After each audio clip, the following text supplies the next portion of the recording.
아스팔트를 녹일 듯 내리쬐는 태양광선은 지표의 공기를 가열, 소낙비구름을 만들어낸다. 지상의 생물들이 한두 방울씩 떨어지는 빗방울을 맞으며 촉촉히 젖어가고 있을 즈음 구름 속 얼음알갱이들은 막대한 양의 전하를 생성해 세상을 거대한 전제로 바꿀 준비를 하고 있다. 하늘을 가르는 한 줄기 빛과 함께 전하덩어리가 지상으로 내리꽂힌다. 벼락이다.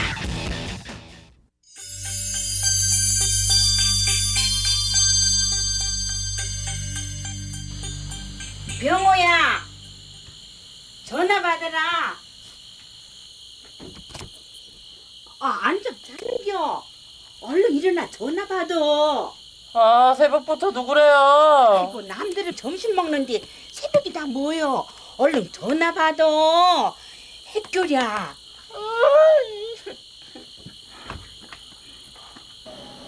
지난 8월 1일 병호는 같은 학교 동아리 친구의 전화를 받고 집을 나섰다.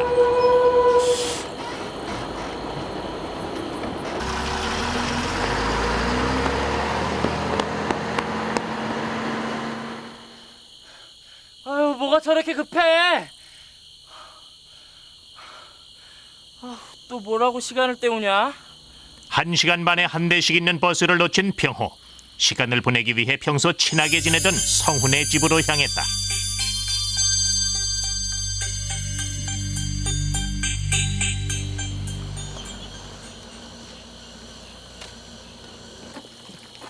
호랑이 장가가나?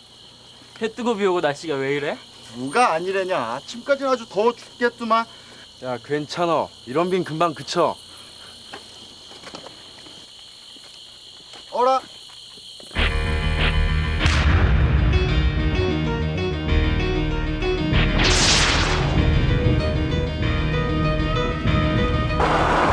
오전까지 맑게 개었던 하늘에 갑자기 먹구름이 몰려들어 비를 뿌리기 시작했다.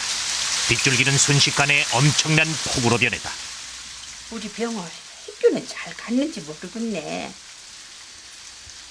아유, 잘 갔겠지.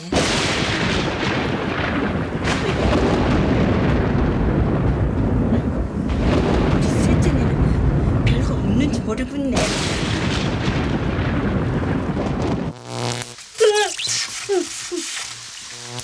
있는데 막 천동을 하고 뭐 야단이요.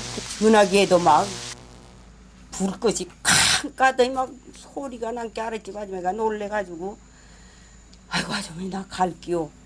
아이고 우리 집에만 그러는 거 같아요. 동네 다 그린데. 그래가지고 겁이 나서 야 큰일 났다. 야. 아이고 병호가 어떻게 되는가.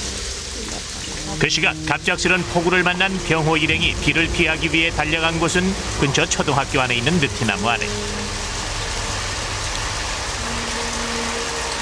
그들은 빗줄기가 가늘어지기만을 바라며 시간을 보내고 있었다.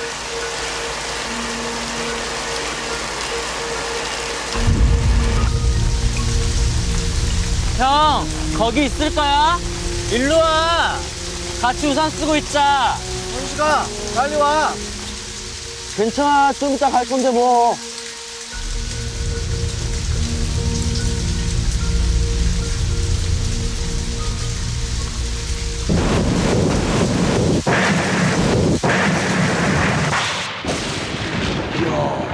천둥 봐. 엄청나네.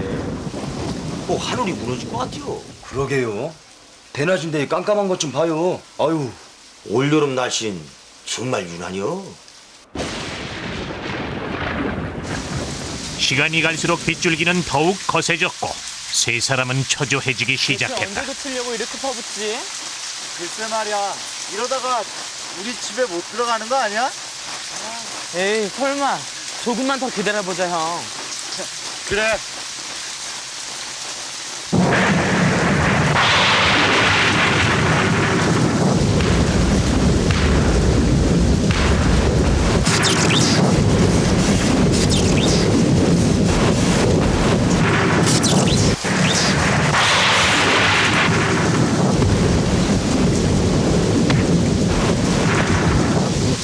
걱정하고 다를 수도 있습니다. 우산 산 위에 잡고 있어서 저 맞고 이제 영 맞고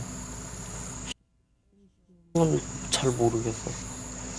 우비를 입고 있어갖고 괜찮을 줄 알았는데 번개가 칠 때는 어땠어요? 그땐 정신을 잃어갖고 모르겠어요. 아니, 생각이 안 나. 번개 와서 그땐. 정전인가비요? 그러게요. 두꺼비 집 좀 봐야겠는데요? 그래요. 나가자.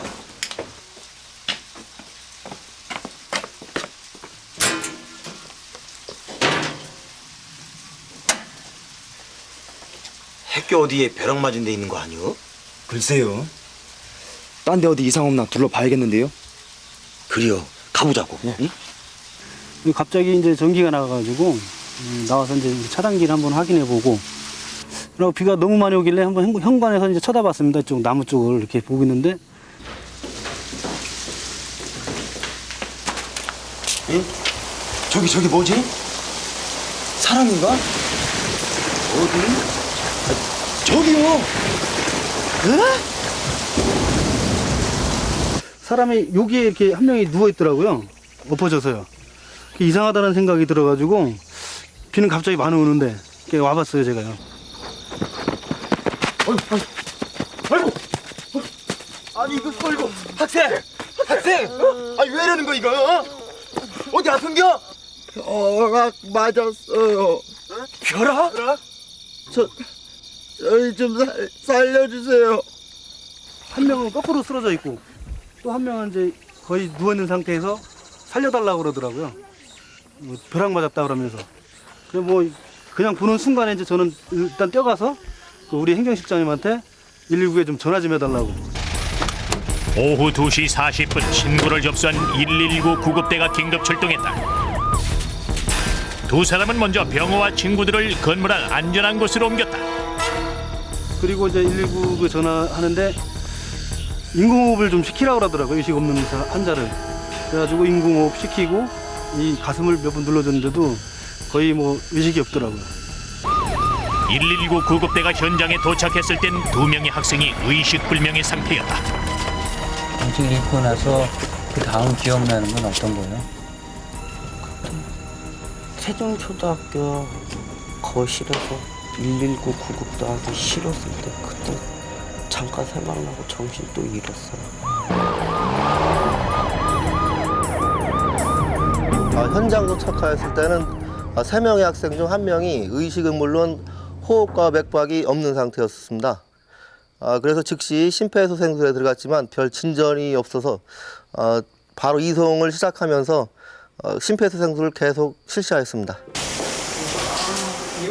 병원으로 이송된 3명의 학생들에게 본격적인 치료가 시작됐다. 뭐가 안 써? 뭐가 안 아프고? 뭐가 안 해? 어디 오른쪽 다리 됐어요? 우산 쓰고 있었는데요. 우산 쓰고 있었는데 갑자기 펑펑 치면서 번쩍하면서 다 날아갔어. 비교적 경상을 입은 병호와 욱진은 빠른 회복을 보여 이번 5일 만에 태어날 수 있었다. 그러나 성호는 그렇지 못했다. 사고를 당한 지 3일째 되던 날 숨을 거두고 만 것이다. 네, 이게 요번에 벼락 맞은 그 나무입니다. 나무가 굉장히 크네요.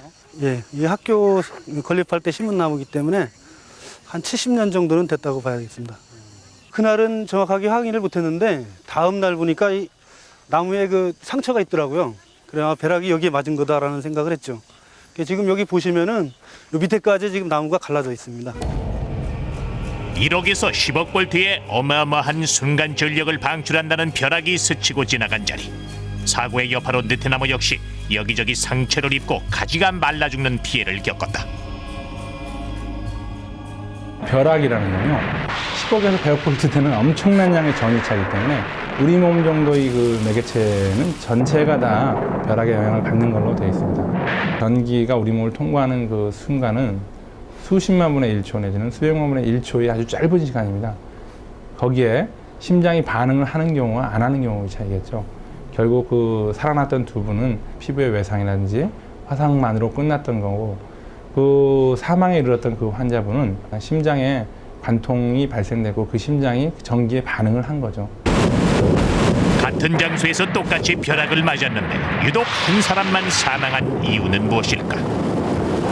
나무의 낙뢰를 직접 맞고 그 나무에 직접 맞았던 낙뢰 전류가 점프해서 사람에게 흐를 가능성이 있습니다.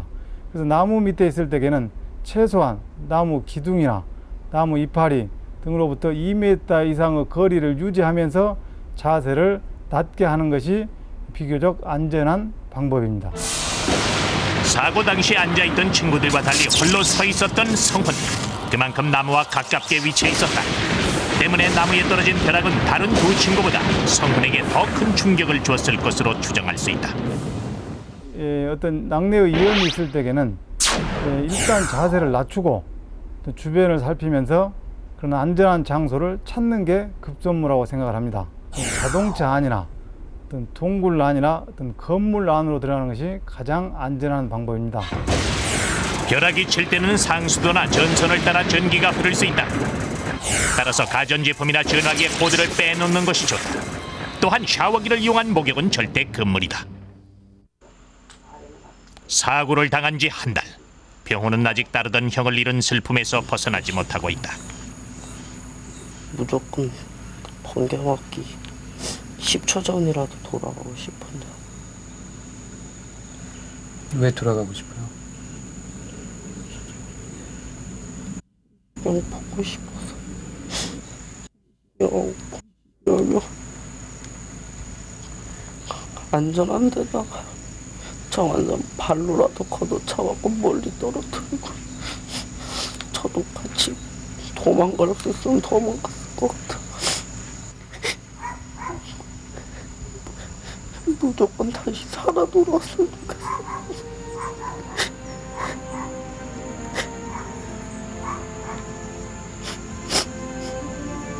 병호가 하루속히 아픔을 딛고 예전의 건강한 웃음을 되찾기를 바란다.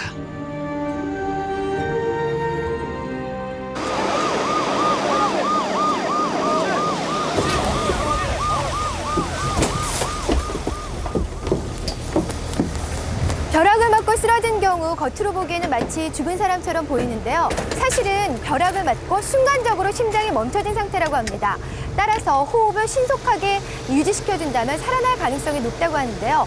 그렇다면 인공호흡법 어떻게 하는지 한번 알아보겠습니다. 먼저 환자의 머리를 뒤로 젖혀 기도를 확보합니다. 환자의 코를 잡고 숨을 크게 들이신 뒤 다음 입과 입을 밀착시켜 환자의 가슴이 부풀어 오를 때까지 숨을 불어넣습니다.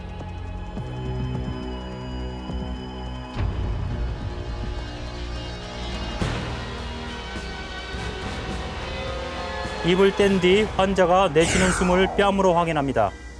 그래도 숨을 안 쉴 경우 심폐소생술을 시행하겠습니다. 심폐소생술은 15회 실시합니다. 다음 다시 2회 호흡을 불어넣습니다.